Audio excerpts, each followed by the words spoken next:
আমি আমি কোথায়? ও মা গো, তুমি কোথায় আবার হবে গো? তুমি তোমার ঘরে, আর এই আমি তোমার গিন্নি। হ্যাঁ গো, তুমি কি স্বপ্ন দেখছিলে নাকি? না, দেখছিলাম না, শুনছিলাম। কানে বেশ একটা মধুর কোকিল ধ্বনি আসছিল। ঘরে চাল ডাল আনাজ সব আনতে হবে, তাই এক্ষুনি বাজার না গেলে কিন্তু হাঁড়ি চড়বে না।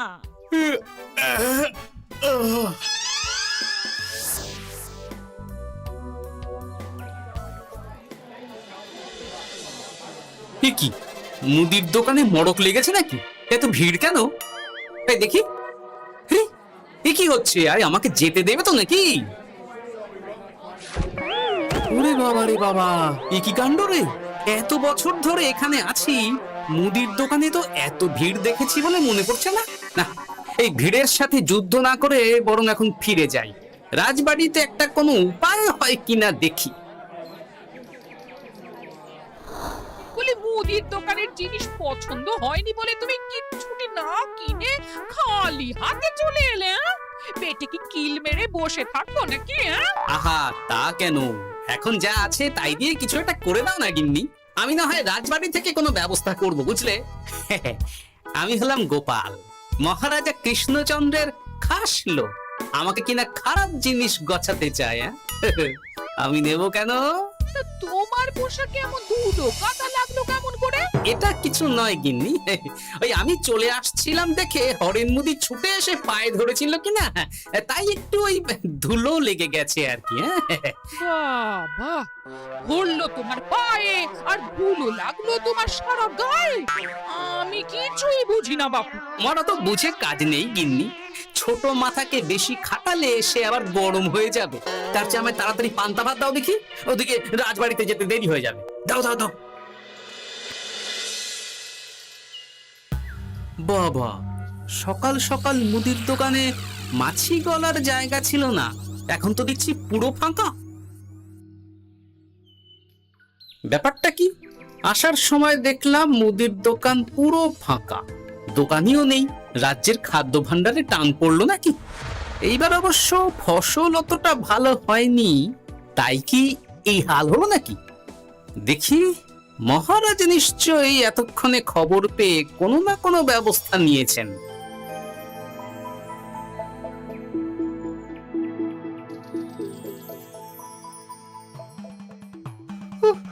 আমি যদি উড়ে যাই, দয়া করে ধরে ফেলুন। না হলে আমাকে নিয়ে উড়ে যাবে এই মজার বেলুন। খাসা খাসা, সত্যি বিজ্ঞানী, তোমার এই আবিষ্কার অতি মনোরম, দেখলেই মন ভালো হয়ে যায়। তা যা বলেছেন মহারাজ। এই অদ্ভুত উড়ন্ত বেলুন দিয়ে এখন থেকে বার্তা এ রাজ্য থেকে অন্য রাজ্যে পাঠানো যাবে, দূতের কাজ কমবে। বড় ভালো কথা বলেছো হে মন্ত্রী, এর জন্য বিজ্ঞানীকে আমি পুরস্কৃত করব। কি ভুল করে কোথাও চলে এলাম নাকি? কি রাজসভা নাকি কোনো মেলা? সভাসদেরা এই কি করছেন? গোপাল, এত দেরি করে এলে কেন? এত বড় আমোদ থেকে বঞ্চিত হলে? এইসব কি মহারাজ? বিজ্ঞানী এই নতুন ধরনের বেলুন আবিষ্কার করেছে গো গোপাল। আমার বানানো বেলুন কেমন হয়েছে গোপাল? ভালো, কিন্তু মহারাজ আমি যে একটু গুরুতর সংবাদ নিয়ে এসেছি মহারাজ। তোমার তো কোনো কিছুই ভালো সহ্য হয় না গোপাল। সভায় তোমার অনুপস্থিতিতে এই যে হাসির রোল উঠছে, সবাই আমোদ আহ্লাদ করছে, আর মহারাজও বেশ খুশি আছেন, এতেই তোমার গায়ে জ্বালা হচ্ছে, সেটা বলো না। সূচ যদি চালুনির বিচার করতে যায় তাহলে কি চলে মন্ত্রী মশাই? যাই হোক, সবাই যদি এই ছেলে খেলা বন্ধ করে একটু শান্ত হয়ে বসেন তাহলে আমি কথাটা বলতে পারি। বেশ, তোমরা সবাই বসো, শুনি গোপাল কি বলতে চায়। সেনাপতি, দয়া করে সভাকবিকে বেলুন থেকে নামানোর ব্যবস্থা করো। হ্যাঁ হ্যাঁ, এক্ষুনি নামাচ্ছি। ওই মা!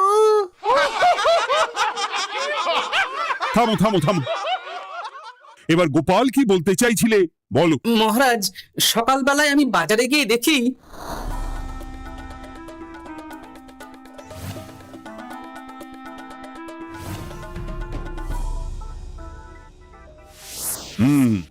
এই হলো অবস্থা। আমি রাজ্যের খাদ্য ভাণ্ডারে কদিন আগেই খবর নিয়ে দেখেছি মহারাজ, যা খাদ্যশস্য আছে তাতে আগামী 3 মাস রাজ্যের লোকেদের ভালো মতো চলে যাবে। তার মানে 3 মাস পরে আমাদের রাজ্যে খাদ্য সমস্যা হতেই পারে, তাই তো মন্ত্রী মশাই? সে বলছে তা হতেই পারে।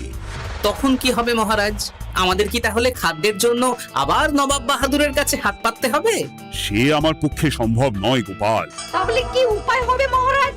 উপায় একটাই আছে মহারাজ, 3 মাসের আগেই আবার জমিতে ফসল ফলাতে হবে, তাহলেই আর খাদ্যের সমস্যা থাকবে না মহারাজ। কিন্তু জমিতে মাত্র 3 মাসের মধ্যে ফসল ফলবে কি করে গোপাল?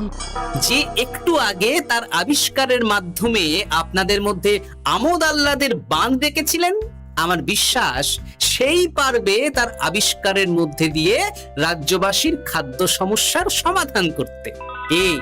তাই তো বিজ্ঞানী? আমি আমি তো আসলে আরে হ্যাঁ, এটা তুমি বড় ভালো বলেছ। তা বিজ্ঞানী, আর দেরি করার প্রয়োজন নেই। তুমি এক্ষুনি তোমার গবেষণাগারে চলে যাও। গবেষণার জন্য যা যা উপাদান লাগবে তা মন্ত্রীকে বলে দেবে। আচ্ছা মহারাজ। তাছাড়া তোমার কাজে সাহায্য করার জন্য পেয়াদা তোমার সঙ্গেই থাকবে। আমরা সবাই তোমার নতুন আবিষ্কারের অপেক্ষা করব। যদি তুমি এই আবিষ্কার করতে পারো, তাহলে যে পুরস্কার পাবে তা এর আগে এই জগতে কেউ কখনো পায়নি। আর না পারলে মহারাজ? তাহলে কিন্তু শাস্তিটাও হবে সেই রকম কড়া। আমার বিশ্বাস আমি মহারাজের দেওয়া পরীক্ষায় সসম্মানে উতরে যাব।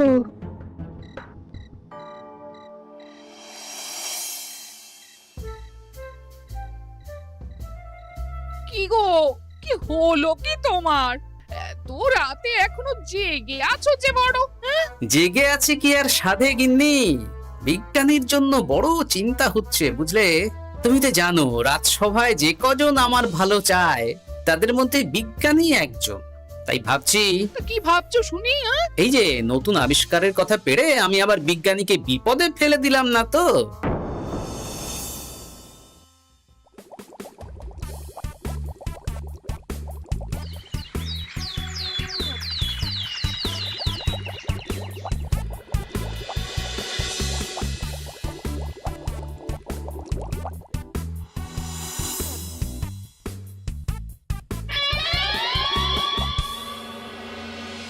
সাত দিন হয়ে গেল বিজ্ঞানী আবিষ্কারের দায়িত্ব পেয়েছে, না সে রাজসভায় এসেছে, না সে গবেষণা কক্ষ থেকে বের হয়েছে। সে কি কথা গো? তাহলে আর বলছি কি গিন্নি, এমনকি কাজের জন্য রাজসভা থেকে 2-3 জন পেয়াদা দেওয়া হয়েছে তার সাথে। তাদেরকে সে কিছু করতেও বলেনি, তারা ঠায় বাইরে বসেই আছে। ও মা গো, আর খাওয়া না, কিছুই নাকি করেনি। এ তুমি কি বলছো গো? বলছি বিজ্ঞানী সুস্থ আছেন তো নাকি? পরীক্ষা নিরীক্ষা করতে করতে আবার তার কিছু হয়ে যায়নি তো? সেটাই তো ভাবছি গিন্নি, বেচারিকে বিপদে ফেলে দিলাম না তো? না, কাল সকালে একবার গিয়ে দেখতে হবে বিজ্ঞানীর ঠিক কি হলো।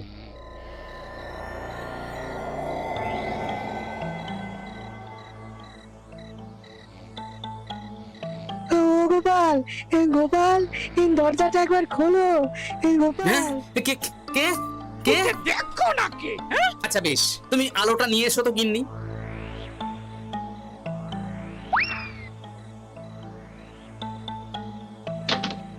ওরে বাবারে, ভূত ভূত ভূত! গোপাল, গিন্নি, শিগগিরই আলোটা সামনে আনো। এ কি কাণ্ড! বিজ্ঞানী, বিজ্ঞানী, ও বিজ্ঞানী, একটু জল আনো তো গিন্নি। ভয় নেই, এটা চোর ভূত কেউ না, হে আমাদের বিজ্ঞানী।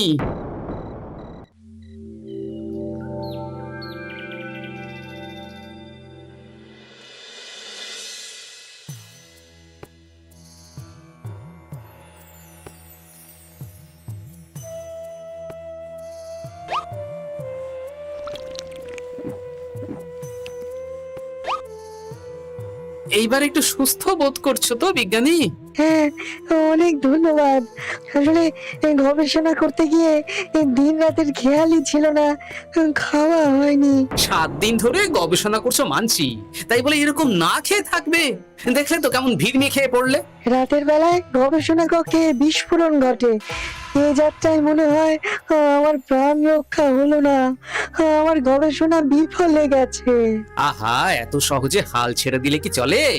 আমার ঠাকুরদা একটা কথা বলতেন জানো, যদি করো গোড়ায় গলদ, কেঁদে কুল পাবে না বলদ। এ কথার অর্থ কি গোপাল? আমি যে সবটা বুঝি তা নয় বিজ্ঞানী, তবে যেটুকু বুঝি তার মানে হলো গোড়ায় গলদ করলে বলদ অনেক খাটলেও ফল পাবে না, ফলে তাকে কাঁদতে হবে। আমার মনে হচ্ছে তুমি গোড়ায় গলদ করে ফেলেছো। সেটা তো আমারও মনে হচ্ছে গোপাল, কিন্তু এখন তাহলে উপায়? মহারাজ যদি আমার গর্তার নেন তাহলে? না না, ঘাবড়িও না বিজ্ঞানী, আমি তো আছি।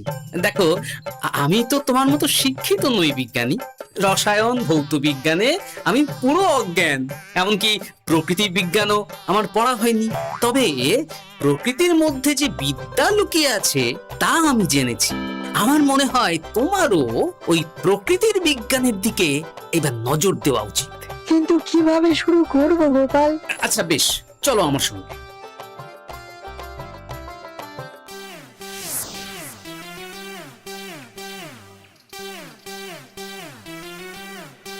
ভালো ফসলের জন্য সবার আগে কোনটা ভালো হতে হয়? মাটি। বাহ, তা মাটি যত ভালো, ফসলের গুণমান ও পরিমাণ ততই ভালো হবে, তাই তো? মাটি ভালো করতে হলে কি করতে হবে বিজ্ঞানী? কি গোপাল? এই যে গাছগুলো দেখছো, এগুলো আমাদের ছোটবেলার সময়ের গাছ। এখানে আগে গরু চড়তো, তারাই গোবর দান করে যেত মাটিতে, আর বাচ্চারা খেলতে এসে ফল খেয়ে তার বীজ ফেলে যেত। সেই থেকে চারা গাছ হয়েছে, আর সেই চারা থেকে বড় গাছ হয়েছে। বাহ, আমি তো এই দিকটাই ভাবিনি।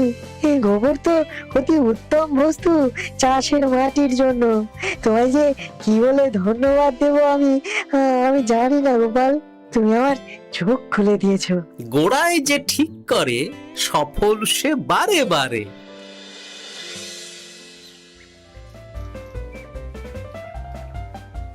তাহলে বুঝে গেলে তোমাদের কাজ।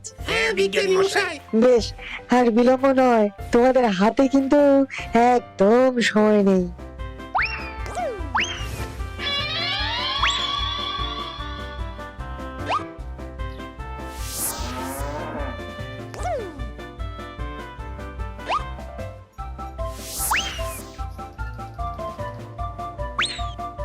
যা বাবা, গোবর কোথায় গেল?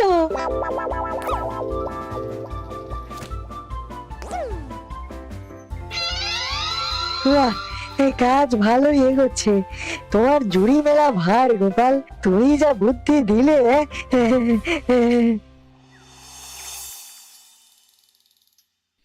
এইসব কি কাণ্ড হচ্ছে বলো দেখি কৃষ্ণনগরে? চারদিকে এত কিছু জিনিস থাকতে কিনা গোবর চুরি হচ্ছে। এই রে, বিজ্ঞানী দেখি ঘেটে ঘ করে দিচ্ছে, নির্ঘাত ওই গোবর চুরি করছে বা করাচ্ছে। কি গো, তুমি এর বিহিত করবে না নাকি? বলি গোবর না হলে ঘুঁটে দেব কি করে? উনুনি বা চলবে কিসে? আমি কি এই বয়সে জঙ্গলে কাঠ কাটতে যাব নাকি? আমি দেখছি, তুমি আজকের দিনটা কোনো মতে সামলে নাও না গিন্নি, আমি এক্ষুনি রাজবাড়িতে গিয়ে এর একটা বিহিত করছি।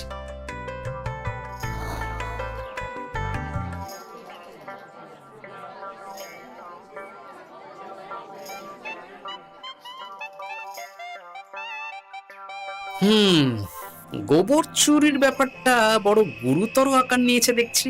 দ্রুত এর বিহিত না করলে জল না, মানে গোবর মাথা ছাড়িয়ে যাবে। গোবর চুরি হচ্ছে, এর একটা বিচার চাই। রাত দুপুরে গোবর চুরি। হ্যাঁ? ইয়ার কি হচ্ছে? এই অন্যায় মেনে নিতে পারছি না, পারবো না, পারছি না, পারবো না। শুধু মাথাই ছাড়ায়নি মহারাজ, বিজ্ঞানী রাজ্যের সব গোবর চুরি করে এমন বড় একটা স্তূপ বানিয়েছে, চাইলে সেই স্তূপ মনে হয় সেই মুর্শিদাবাদের নবাব বাহাদুরও দেখে ফেলবেন। সে কি কাণ্ড! শুধু কাণ্ড নয়, এ যে প্রকাণ্ড।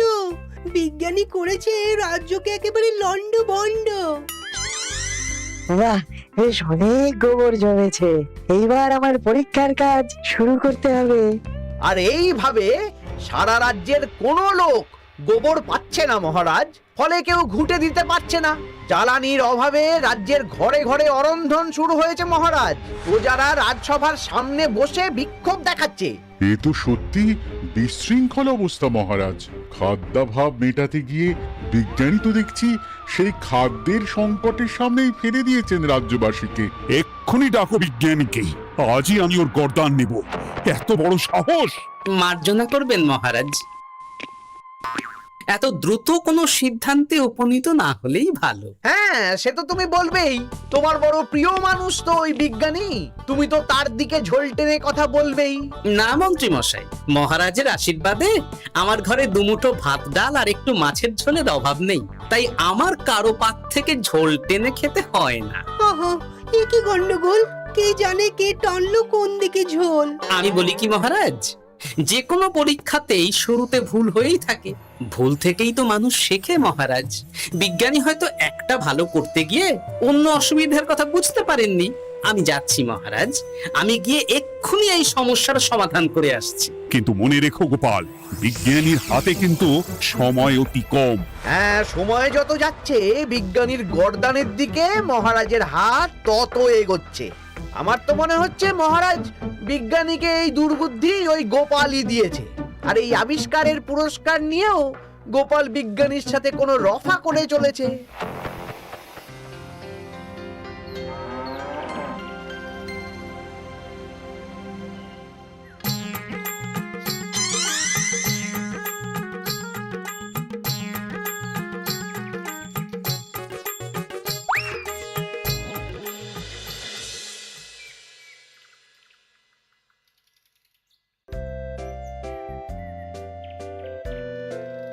যাক, তাহলে রাজ্যের গোবর চুরির সমস্যা মিটলো, কি বলেন?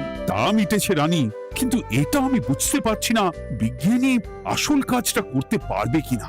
না পারলেই তো আবার 3 মাস পরে। কি সকাল বেলায় এই কটু গন্ধে রাজবাড়ি ভরে উঠেছে কেন? কি হলো? ইস, এত বিশ্রী গন্ধ কোথা থেকে আসছে মহারাজ? এ তো মনে হচ্ছে প্রহরী, এক্ষুনি বিজ্ঞানীর বাড়ি গিয়ে তাকে ডেকে আনো।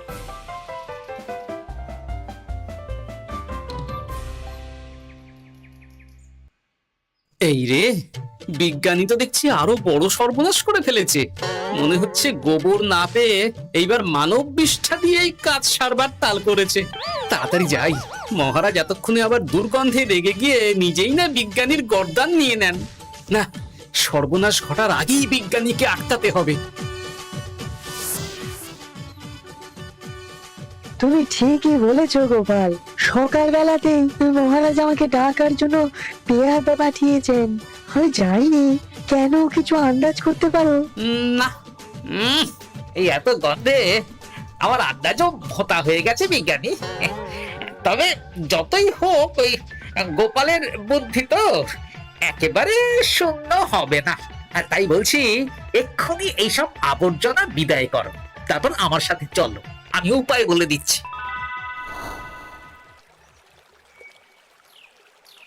একটা কথা ভাবছিলাম বিজ্ঞানী, আমাদের বাড়ির পিছন দিকে কয়েক মাস ধরেই আমার গিন্নি ওই ফলের খোসা, তরকারির খোসা, ফলের বীজ ফেলে। ওদিকটা অনেকদিন যাই না, বুঝলে। গতকাল একটা কাজে সেখানে গিয়ে দেখলাম যে দিব্যি বেশ খাসা দেখতে 2-4টে বেগুন আর লঙ্কার গাছ হয়েছে। মানে ওই তরকারির খোসাই জমিকে সার দান করেছে। গোপাল, বাহ, তুমি সত্যি আমার সুজন, আমার বন্ধু। আমি এতদিনে বুঝতে পেরেছি আমার ঠিক কোথায় গলদ হচ্ছিল। আমি পেয়ে গেছি আমার নতুন আবিষ্কারের সঠিক রাস্তা, আমি পেয়ে গেছি গোপাল।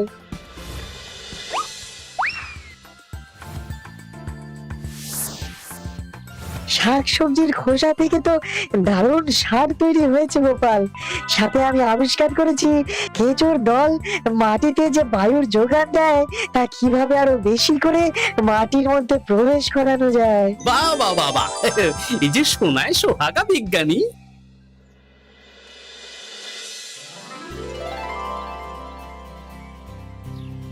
বাহ বাহ বাহ বাহ বিজ্ঞানী, হ্যাঁ? তোমার তো জুড়ি মেলা ভার। মাত্র 1 মাসেই এত ফসল ফলেছে। বলো বলো বলো, তুমি কি উপহার চাও? এইসব বলে আমার লজ্জা দেবেন না, আমি আপনার দাস মাত্র। বিজ্ঞানী না চাইলেও আমার একটা আবদার আছে মহারাজ। সে তো থাকবেই, তুমি তো আবিষ্কর্তা কি না? মহারাজ, আমি চাই আপনি এমন একটা ব্যবস্থা করুন যাতে প্রতিদিন সকালে আপনার কর্মীরা বাড়ি বাড়ি গিয়ে তরি তরকারির খোসা সংগ্রহ করে আনবে। এতে কি লাভটা হবে শুনি? দুটো লাভ হবে। আগামী দিনে তরি তরকারির খোসা থেকে বিপুল পরিমাণে যে সার উৎপন্ন হবে তা আমাদের কাজে লাগবে, আর তারপরে উদ্বৃত্ত সার আমরা বিক্রি করে বিপুল অর্থ উপার্জন করতে পারবো। আর কারো বাড়ির সামনে আবর্জনাও জমা হবে না মহারাজ, চারিদিক পরিষ্কার পরিচ্ছন্ন থাকবে। বাহ বাহ বাহ, এ ভারী ভালো প্রস্তাব। আমি এক্ষুনি এই প্রস্তাবে সম্মতি জানিয়ে ফরমান জারি করছি গোপাল। আর শুধু বিজ্ঞানী নয়, তোমার জন্য পুরস্কার ঘোষণা করছি। সবই আপনার দয়া মহারাজ।